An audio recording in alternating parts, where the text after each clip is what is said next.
Le Point Bourse vous est présenté par Bourse Direct.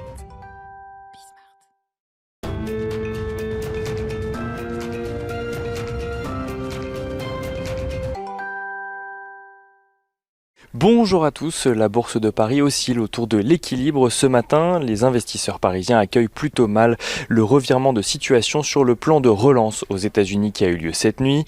Après plus d'une semaine faisant état d'avancées dans les négociations entre démocrates et républicains et après avoir vu le président Donald Trump appeler de lui-même à trouver un accord rapidement, le président américain vient finalement de mettre fin au processus.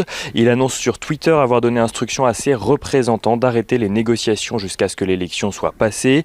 Le président explique ainsi qu'une fois qu'il aura gagné les élections, alors une grande loi de soutien centrée sur les Américains qui travaillent dur et sur les petites entreprises sera votée.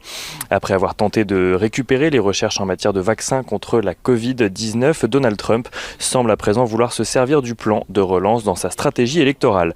Une décision qu'a immédiatement condamnée Nancy Pelosi, la présidente démocrate de la Chambre des représentants, qui a accusé Donald Trump de faire passer ses propres intérêts avant ceux du pays, avec la pleine complicité des membres du Congrès. Certains investisseurs restent cependant optimistes alors que les minutes de la Fed doivent être publiées ce soir et que Jérôme Powell appelait hier de ses vœux des mesures fortes. Ces mêmes investisseurs espèrent en effet que le revirement du gouvernement américain incitera la Fed à de nouvelles mesures complémentaires. Côté valeur, à la Bourse de Paris, Accor ouvre une procédure de mandat ad hoc auprès de ses banques afin de trouver une solution à son problème de financement à long terme. Selon le journal Les Échos, la dette du groupe hôtelier s'estime à plus de 4 milliards d'euros.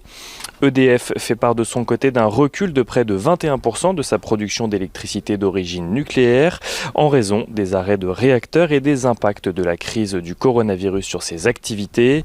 Pernod Ricard signe de son côté la plus forte hausse du CAC 40 ce matin grâce à une recommandation de Jefferies qui passe de conserver à acheter.